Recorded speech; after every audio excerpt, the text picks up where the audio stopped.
রাজশাহীর ৬টি আসনে ধার ও দানের টাকায় নির্বাচন করবেন ৮ প্রার্থী। তাদের হলফনামায় উল্লেখিত নির্বাচনী ব্যয়ের অর্থপ্রাপ্তির সম্ভাব্য উৎস বিবরণীতে এই তথ্য পাওয়া গেছে। এ নিয়ে আলোচনা করতে বগুড়া থেকে যোগ দিচ্ছেন নওগাঁ বিশ্ববিদ্যালয়ের উপাচার্য অধ্যাপক ডক্টর হাসানাত আলী। ডক্টর হাসানাত আলী, আপনাকে স্বাগত জানাচ্ছি ইন্ডিপেন্ডেন্ট সংবাদে। শুরুতেই জানতে চাই যে প্রার্থীরা যে ধার ও দানের টাকায় ভোট করার তথ্য দিচ্ছেন তা কতটুকু গ্রহণযোগ্য? ধন্যবাদ জানাচ্ছি ইন্ডিপেন্ডেন্ট টেলিভিশনের অগণিত দর্শক শ্রোতা যারা এই মুহূর্তে প্রোগ্রামটা দেখছেন। দেখেন, আমি একটু ভিন্নভাবে বলতে চাই। বিশ্বের সবচেয়ে বড় গণতান্ত্রিক দেশ আমেরিকাকে বলা হয়, তারপরে ভারতকে বলা হয়। তারা কিন্তু নির্বাচনী ফান্ড তৈরি করে এবং সেই নির্বাচনী ফান্ডে মানুষ, ব্যবসায়ীরা, সকল শ্রেণী পেশার মানুষ সেখানে অর্থ দেয়। অতএব সমস্যা সেই জায়গায় নেই। দান করুক, দান নেওয়াও যাবে, কিন্তু প্রশ্ন হলো কে এই দানটি করলেন, কত টাকা দান করলেন এবং সেটা কিভাবে ব্যয় হলেন। এটি যদি জনসম্মুখে প্রকাশ করা হয় তাহলে আজকের এই ধার, দেনা, কর্জ এগুলো নিয়ে বোধহয় বড় প্রশ্ন আসতো না। কিন্তু প্রশ্নটা আসে তখনই যখন তথ্যগুলো অস্পষ্ট হয় এবং জাতির কাছে ক্লিয়ার নয়। এই যে কেউ বলছেন যে 28 লক্ষ টাকা ধার করবেন, কেউ 17 লক্ষ টাকা দান করবেন, কেউ বলছেন 21 লাখ টাকা দান নেবেন। প্রশ্ন হলো কারা দান করছেন? এই প্রার্থীরা কি তারা বলবেন সেটা কি ঘোষণা করবেন, বা নির্বাচন কমিশনে এই দাতাদের তালিকা কি জমা দেবেন? এবং যারা দান করলেন তারা কি ট্যাক্স দেয়?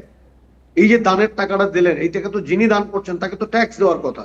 তাহলে উনি কি ট্যাক্সের টাকা দেন কিনা, সেই ট্যাক্স রিটার্ন আছে কিনা, বা এই ট্যাক্স রিটার্নে এই টাকাটা উনি সেখানে শো করবেন কিনা। দেখেন, এটি তো এমন একটা অবস্থা দাঁড়িয়েছে যে আপনি নির্বাচন কমিশন এই যে বাধ্যবাধকতা, যে একজন ক্যান্ডিডেট একটা ভোটারের পেছনে যে একেবারে নমিনাল একটা খরচের কথা বলছেন, এটি কি আদৌ সম্ভব একটা নির্বাচন করা বর্তমান বাস্তবতায়? অতএব নির্বাচন কমিশনকে আগে ঠিক করতে হবে যে জনগণ যে নির্বাচনী যে ব্যবস্থা, আজকের যে ডিজিটাল যুগ, আজকের যে প্রচারণা সেক্ষেত্রে কৌশল, একটু সেটা আপনি তো বলছিলেন যে নির্বাচন কমিশনের কথা তুলে আনলেন, একটু ছোট করে জানতে চাই সময় স্বল্পতার কারণে। ভোটাররা বলছেন যে নির্বাচনে হলফনামা দাখিলের প্রকৃত উদ্দেশ্য থেকে তারা সরে যাচ্ছেন। এক্ষেত্রে নির্বাচন কমিশন কি ব্যবস্থা নিতে পারে?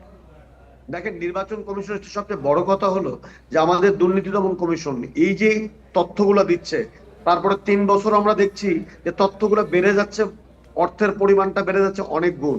তাহলে এই স্বাধীন দুর্নীতি দমন কমিশন, আমরা দেখলাম যে কোন প্রার্থীরা তাদের স্ত্রীর চেয়ে, মানে তার নিজের ইনকামের চেয়ে স্ত্রীর ইনকামটা বেশি।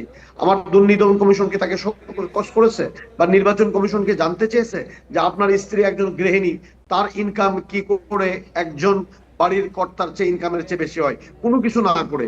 অতএব এই প্রশ্নগুলো যখন প্রার্থীদেরকে করা হয় না, তখন তো কেউ বেগম বাড়ি করে, কখন 5 ভরি গহনা 5 বছরের মধ্যে 500 ভরি হয়ে যায়।